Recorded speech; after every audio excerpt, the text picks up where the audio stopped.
Hello. Upma వద్దు అనే మాటకి ఇక్కడితో చెక్ పెట్టేద్దాము. ఎలా అంటారా? ఒక్కసారి ఈ వీడియో పూర్తిగా చూడండి, స్కిప్ చేయకుండా, మీకే అర్థమైపోతుంది. ఇలాగ ఒక్కసారి ఉప్మా ట్రై చేసి పెట్టండి. పిల్లలు ఖచ్చితంగా వద్దు అని మాత్రం అన్నారు.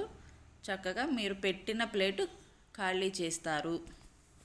దానికోసము ఒక కప్పు, మీ ఏదైనా ఒక కప్పు రవ్వ తీసుకుంటే దానిలో ఒక్క స్పూను జీలకర్ర వేసి దూరగా వేయించుకొని పక్కన పెట్టుకోవాలి. జీలకర్ర కమ్మటి వాసన రావాలి, అలా వేయించుకోవాలి. తర్వాత అదే కళాయిలో ఆయిల్, దాంట్లో పోపు వేసుకోండి. పోపు కోసం మన ఇష్టం ఏమైనా వేసుకోవచ్చు అండి. నేనైతే పల్లీలు, పచ్చిశనగపప్పు, జీరా, ఆవాలు, సాయిపప్పు చాప్గా ఫైన్ చేసుకున్న పచ్చిమిర్చి వేసుకోండి. 4 పచ్చిమిర్చి. ఇంకా లేదు మాకు ఇంకా ఎక్కువ స్పైసీ కావాలి అని అంటే ఇంకా ఎక్కువ వేసుకోవచ్చు, మనం తినేదాన్ని బట్టి స్పైసీనెస్. కొత్తిమీర, కరివేపాకు.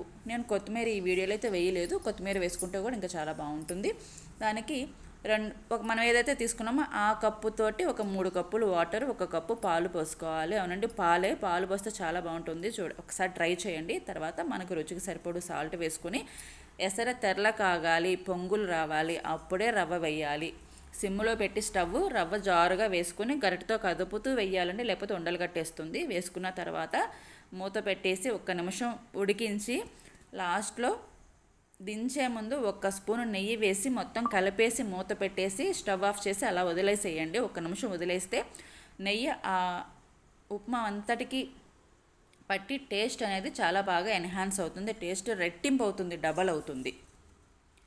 ఆ తర్వాత వేడివేడిగా దీన్ని పల్లీ చట్నీతో సర్వ్ చేసుకోవచ్చు, కారపొడితోటి సర్వ్ చేసుకోవచ్చు, ఒట్టిదైనా తినొచ్చు.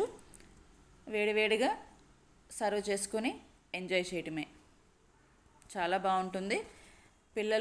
మా ఇంట్లో మా పిల్లలు చిన్న పిల్లలండి, సతాయిస్తారు తినడానికి. ఇలాగ ట్రై చేసి పెట్టండి, తింటారు.